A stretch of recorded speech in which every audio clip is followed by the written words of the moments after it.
will not bow down. Let my people go. We will not bow down. Let my people go. We will not bow down. Let my people go. We will not bow down. Let my people go.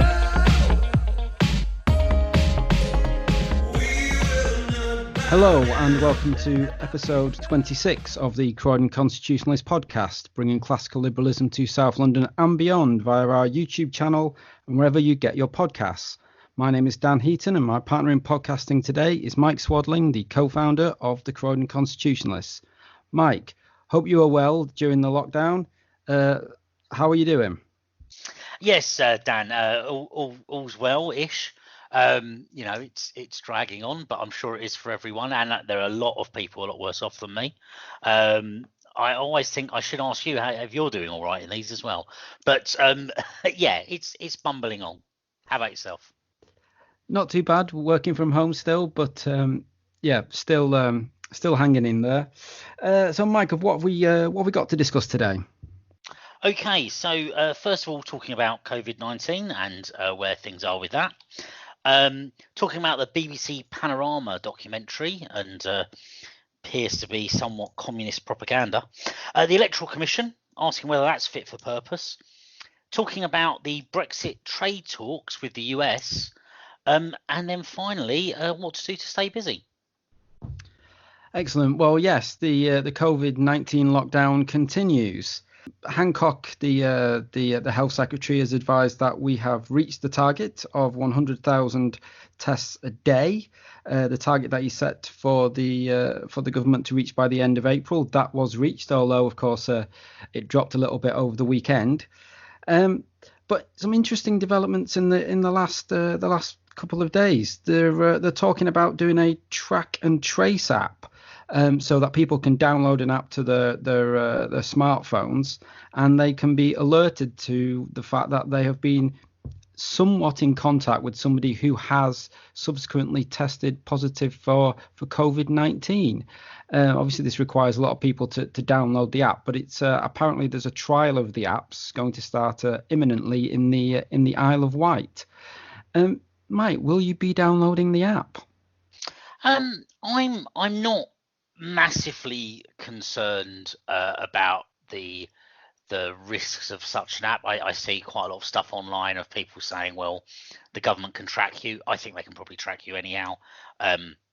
If they really wanted to track me, they'd be pretty bored. I will be interested to see what reassurance that won't happen comes up out at the same time. If it's anything that gets us out of this godforsaken lockdown, then yes, I'm tempted to do it. But it's an approach. It's probably not a bad approach. If it moves things forward, the sooner the better will be my view. Yeah, I mean, I'm a bit, obviously, slightly concerned about civil liberties, as you say, although I think as somebody who works in central London, uses a registered Oyster card and has a phone with the GPS on it, I'm pretty certain that if the government really wanted to know where you are, they've got a very good chance of finding out where you are and where you've been already. Interesting that they're going to start it in the Isle of Wight. Don't know whether or not it is a hotbed of COVID-19 infections. But I'm not sure how this is going to work too well in central London, which of course has been a hotbed of COVID-19 infections, where you're looking at thousands and thousands of people, if we are going back to something akin to normal, who are going to be travelling on public transport all the time. Depending on if lots of people do download the app, I can imagine that everybody's going to be getting a message after a couple of weeks, because there's just that many people in central London. Yeah, absolutely. If the problem is communities in inner London, and I don't know where the problem is if it's communities in inner London who are mixing together, and that might be the case at the moment because there's fewer commuters. And you know that there's kind of a hot spot within a community, because they, mixing together, talking about areas that are very highly densely populated, and you can't not mix together with your neighbours, then that kind of makes some sense, and that would work. If you are, as you say, talking about the 500 other people that were on the train to me, let alone the other 1,000 people that got off on and off it at various points after I or someone else had coughed over bits of it,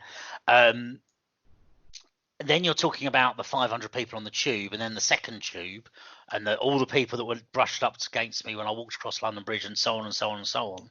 Anyone that's done that commute knows it all too well. That doesn't feel like it's going to work. It doesn't. You can't see. You're very quickly into thousands of people because one person's tested positive. Imagine 10 people test positive. You might as well just send a mass broadcast to the whole UK. Yeah, so I do have, like you, share some skepticism about its ability to work in very, very built up areas. But there is talk of reopening the economy slowly but surely. It's been announced recently who is actually on this scientific advisory group for emergencies, better known as SAGE. Lots of scientists, as you'd expect, but it transpires there are no economists. Bit of a concern given the effects that this lockdown is having on the economy, and of course, if the economy doesn't recover swiftly, there's going to be negative effect on the amount of money that the government is going to get in, yes, to pay off the debt that's been incurred at the moment, but also to pay for future healthcare. And people who are less well off do tend to need more healthcare and do tend to have less healthy lives. So the fact there's no economists on this SAGE group is a bit concerning. What do you think about that, Mike? The problem with experts is they are like hammers, and as everyone knows, when you've got a hammer, every problem looks like a nail. And an expert in one field, every problem looks like something needing a solution of their field of expertise. When you've got a committee of people that are all science-based and health-based, which is understandable given what we've got here, but when they're all of that, every problem looks like a health and science issue. At no point does it look particularly like a psychological issue, which I think is massive, the amount of time people are now being asked and have been locked down. It doesn't look like a more broader health issue because it does appear we've so successfully closed down the health service. The normal 1,000 people a day that get diagnosed for cancer has shrunk to almost zero. You wonder about the impact for them. It doesn't look like an economic issue, as you've said, because jobs are what pay for all of this. There is no, without an economy, none of this happens. And I think a lot of people in this country forget that just how much what we have isn't by chance. It's by hard work and the risk taking of others. I grew up in the 80s in a house that didn't have central heating. I think that's the norm now. Nobody had a computer. Maybe a few people had Ataris. We've all got kind of really clever iPhones. It won't take much for us to fall back. It really won't. That's not a world away. It's not even a lifetime ago that we were much poorer. You do need some people on that committee looking at that. And I do think that it's not just economics. It's a sense of the dignity of work and the massive sense of purpose that work gives people. There's no one shouting from that corner either, and that can have really profound implications for the future. When lots of people lost their jobs in industrial towns in the early 80s, we know the paucity of ambition that those towns had for a generation afterwards, how a whole community has lost all their spirit. We are driving towards that. Now, maybe we have to. It may be that that's the right choice, but somebody needs to be fighting the other corner as well. No doubt. Well, there is talk of shops reopening, such as I think there's been talk of some McDonald's reopening and far more healthy for you, some Greggs reopening. So that's to be welcomed. But apparently the government has been sharing some proposals with businesses. The BBC has seen some of these proposals, and as we'll go on to talk about a little later, they've been talking to Frances O'Grady of the TUC, who says there are huge gaps in these draft proposals. She has grave concerns about them, but we'll see whether what comes to light about these. Hopefully, we can get some more businesses back up and running in the next week to 10 days. Because, as you say, we've got to get the economy back up and running to some extent, even if we can't go back to the way we were for a little while longer. We can't just stay in total lockdown till for another year or something like that. It's amazing how many people seem to think we can. Very anecdotally, Zoom conversations and the like I've had with people. Sort of almost expressing and indeed some government ministers tweeting we'll stay like this until we have a vaccine, which frankly may never come, and certainly even the good estimates suggest it's a year away. We're not staying like this. When I go out for my walks or to the shop, I see people not wandering around with a sense of purpose. I see groups of kids together that I'm fairly certain are not from the same household. I just see more people meandering around, popping out. There's more traffic outside my house every morning. It's clearly breaking down. And as soon as they do start to unclamp and there are more things we go to, if I can pop to the shops, why don't I pop to a friend's? Now, I'm not saying I will break the rules. I'm saying lots of people will break the rules, though. And if you can't open the pubs, people will just have parties. There will be a whole ramping up as soon as things start, unless there's a kind of a good comprehensive plan to get out of it, and it's got to happen soon. Because if there's a plan and people can see the opportunity in the future, they might follow that plan. If there is no plan, people will just start to do their own thing, and we're already seeing the start of it. No question. We need to move on from this, and I think you're right. The government does need to publish its plan, and it needs to be a sensible, perhaps staged plan, but it needs to be there so people can see the light at the end of the tunnel. Can I just make one more point in terms of personal liberty, and it's for all of us to think about here. I speak and I see to the odd people, and I see the odd thing online where people say about we need to do this, the importance of doing this. They're quite happy. They would rather stay in. They would rather protect their family. Fantastic. Absolutely. Do that. Don't make me do it, though. Don't make others do it. You don't get to force your opinions and ideas onto others. Now, the original reason for the lockdown, to make sure health services weren't overwhelmed, absolutely reasonable. That's not the case anymore. The Nightingale in London's being put on standby. I believe the one in Birmingham's never been used. I don't know about the others.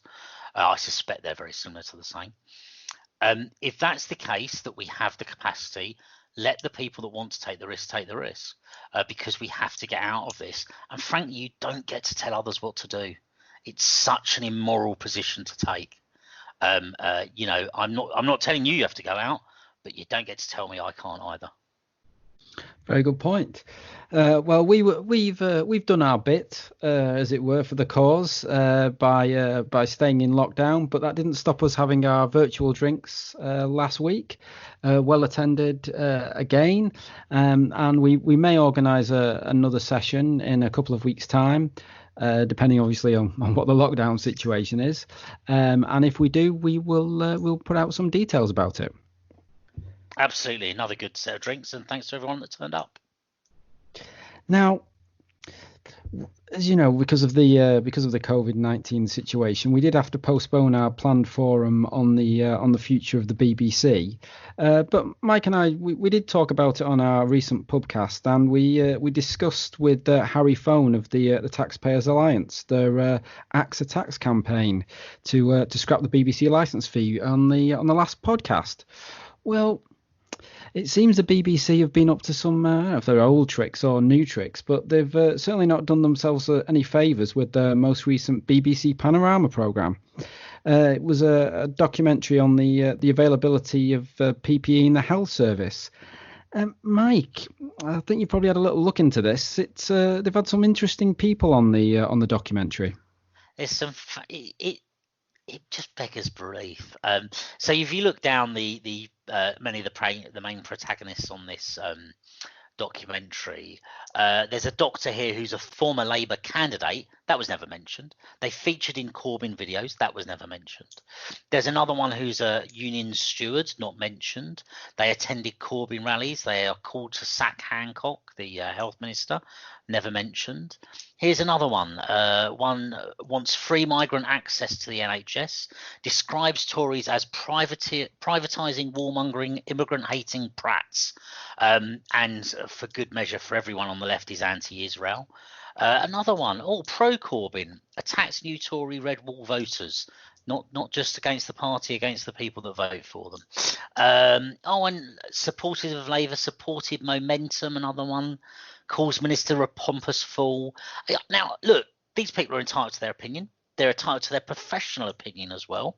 But if they're going on a neutral broadcaster, all you got to do is mention it. If I went on to on something, in my role is my professional job role talking about the government, I think it would be reasonable if they mention that I have been involved in politics and am to some extent today. It's a pertinent fact. It may or may not sway what I say, but the viewers should at least know the truth about the person speaking. Well, it seems like the whole thing was organised by a communist trade union chap. Apparently, many of the people were put in touch with the BBC via this chap, who was specifically contacted by the BBC, asking them, which doctors, nurses, and others should we speak to do this documentary? I mean, it's just a total shambles.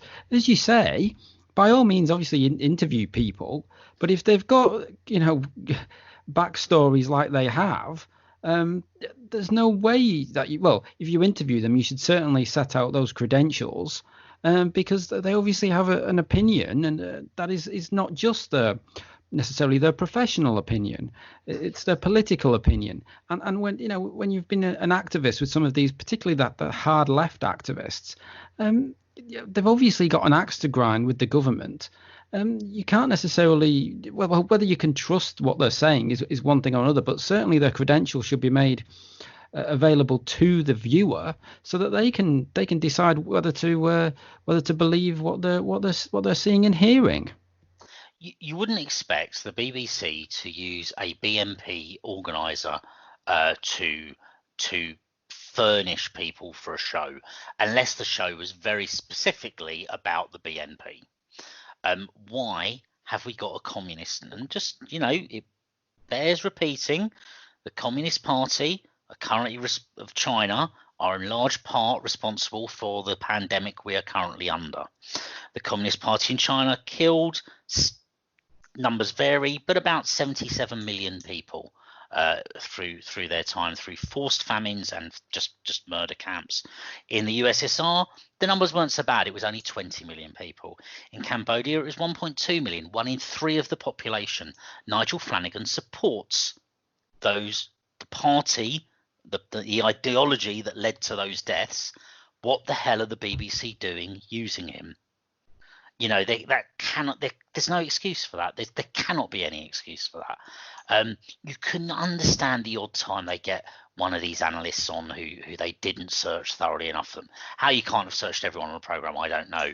But that's not even the case. You've gone to someone who supports an evil ideology and asked them to furnish your show with people. Heads certainly should roll. They absolutely should. Well, there's another organisation whose leadership may be in some trouble. The Electoral Commission, the guardians of democracy in this country and fair play when it comes to elections and referendums.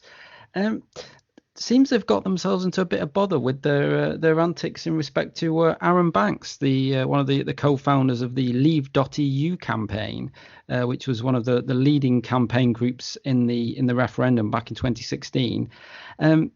Since then, there's been all kinds of spurious allegations about Russian money, although they seemed only to crop up after President Trump was elected. And this week we hear that he's finally won a case in the High Court against them. Well, I think they actually backed down, to be fair. But yeah, they've finally given up the ghost in trying to pursue him for whatever he was supposed to have done, Russian money, etc. But the Electoral Commission does have some form for this sort of thing, doesn't it, Mike? Indeed, very similar position with Darren Grimes, the young lad who'd set up a smaller Leave campaign. Was funded by the was it Vote Leave, or was that Leave EU as well? It was funded by one of the major campaigns, and that was checked with the Electoral Commission whether they were allowed to do that. He set up this campaign group. It ran briefly in the referendum campaign, fully committing to the rules of the referendum campaign.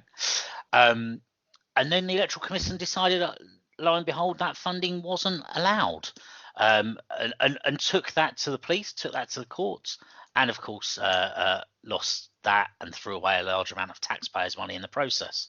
And they've gone through what seems to be almost exactly the same process again.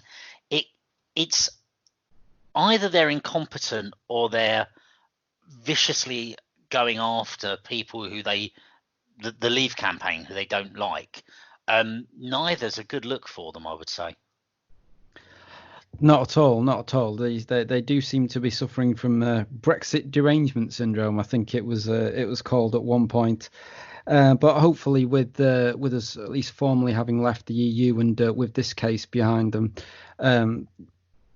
that will be the end of the matter in terms of Brexit. But serious questions need to be asked of the Electoral Commission, the people who are in charge of it, and the people that are making these decisions. Are they biased? Are they incompetent? Are they both? Well, indeed. Sorry, I was going to say, you wonder what the position is like for all these, I'm going to call them the Lib Dem types, or the FBPE types, as they're called on Twitter. They knew they were going to win the referendum, and they lost the referendum. They then decided they only lost it because it was all fraudulent and was terrible lies of the 350 million. Well, the 350 million has gone to the NHS. The people were fooled they'd never vote for it again. Well, we voted for it in numerous elections since. It was all terrible lies. It was all foreign money. Well, it's gone to court and it's been proved it's not foreign money, and it was all above board.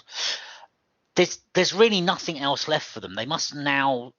You hope for their own mental health. They understand they lost at some point, and they understand that they're the minority at some point. Not thinking it's that likely, but I for the first time since 2016, I almost feel sorry for them.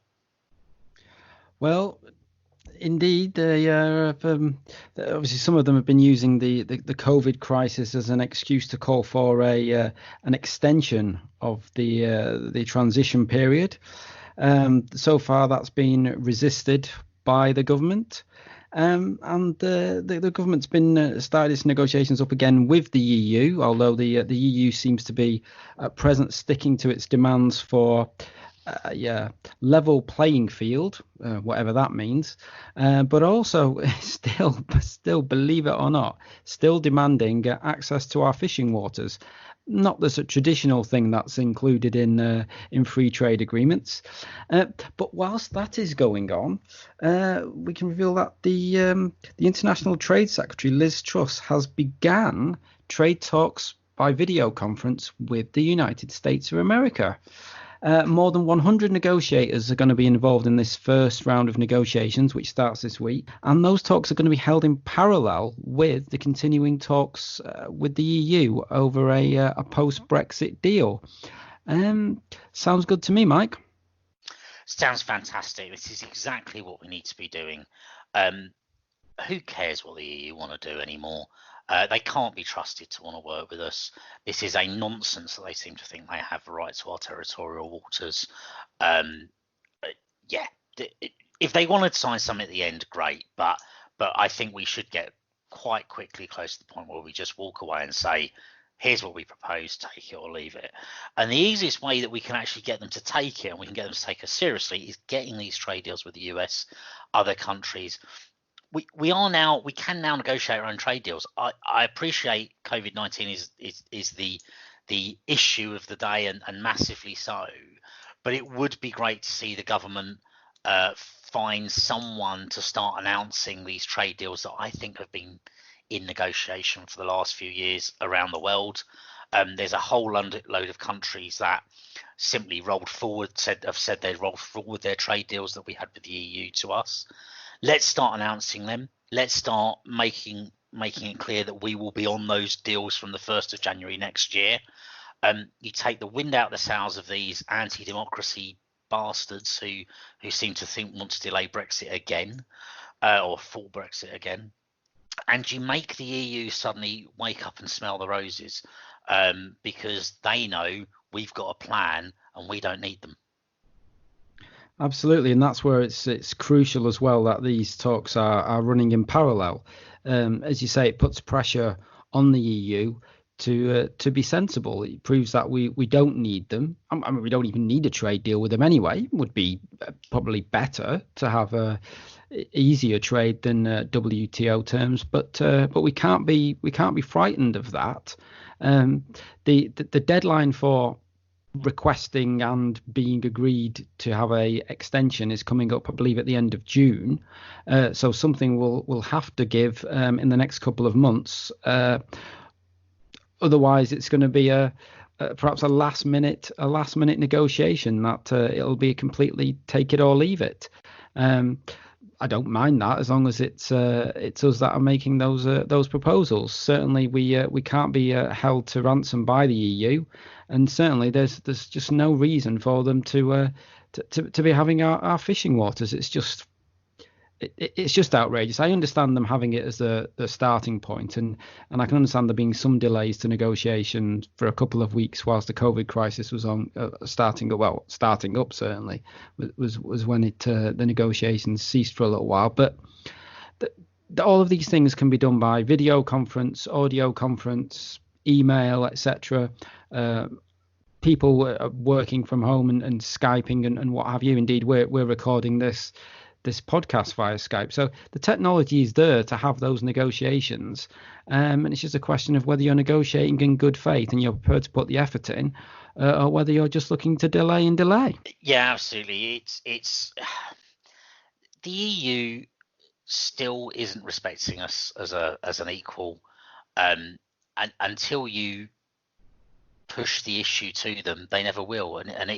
And whether it's go round the EU, the Commission, whether it's announce a bunch of other things, if it's set out the plan for where we are in the future, and I appreciate there's a lot going on at the moment, it's an awkward time to do it, but anything that just makes clear to them that we're not intending to play to their tune anymore. No, and with many of the EU countries so reliant upon things like tourism, and obviously probably going to have quite a bad year in terms of tourism this year. They want to make things as good as they can for British tourists going forward, because Spain's going to be badly hit this year. I mean, it's just going to be. I mean, their economy isn't that good anyway. Let's be honest about it. And with there won't be too many trips over to Spain this summer, I don't imagine. Even if we start to move away from lockdown. So I think they're gonna need to think about the economies of their own countries, really, rather than just sticking to some sort of high principle of the EU Commission, because ultimately the economic reality will be damage to their economies when they really need to get an economic boost, not to damage them further. It's not clear to me to what extent there is even a functioning EU at the moment. Most of the borders are closed.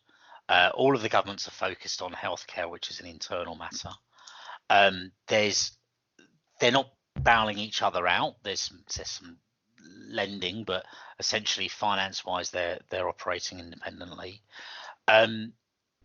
There's bilateral talks between different countries about opening some borders between them, and on other things, but there's not a common EU-wide sense of purpose in terms of what they're doing. Different countries, like Sweden, has a completely different lockdown policy to somewhere like Spain, obviously all part of the EU. People can freely move between them in theory, but they have completely different health policies that would really undermine those policies if people were freely moving between them.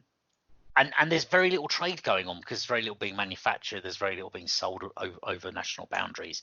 And of course, a load of countries banned the export of goods, even to other countries in the EU. So the EU is not, it exists, it's there. What actual impact it has anymore, I'm not entirely clear. No, there's certainly a lack of authority there. I think it's there on paper, but it's not necessarily there in reality. We'll move on. So, Mike, we've got an interesting, a very interesting article actually on our website, which people can read to cheer them up a little bit at the moment. It was an interesting article from a German politician. Mike, why don't you tell the listeners about it? Absolutely. In the theme of loving Europe but hating the EU, we like to speak to a number of politicians and find out what's going on in their countries, what their party represents. And we recently spoke with Frederick Dominicus, and apologies for the name and apologies for this name as well, who's the leader of the Party der Vernunft, or the Party of Reason, which is basically the German Libertarian Party. Spoke to him about what their party believes in and what they're doing. Some really interesting information, worth having a read of the article. Just give you a couple of things. Just describe themselves as their goals are: we are against the euro because we want sound money and competition among diverse currencies. So they really are pro strong currencies and against central banks. They're very impressed with Brexit, and say we are very fond of Brexit and do envy the British quite a bit about it. We're the only party in Germany which really wants to end this kind of European Union. And what's quite interesting is that they are pro getting rid of the method, the setup of the European Union as it is today, but they are in favour of a lot of the things that the European Union stands for, like free movement and borders and a single market. Now, of course, when you're on a continent and lots of towns go across international borders, it may be to go from one part of your own country to another part of your own country. You actually drive across an international border. Families live across them. You live in Germany, but actually you speak French, because that's not uncommon with certain pockets on either side of these borders. You can understand that sense of European solidarity being greater than it is for us as an island nation.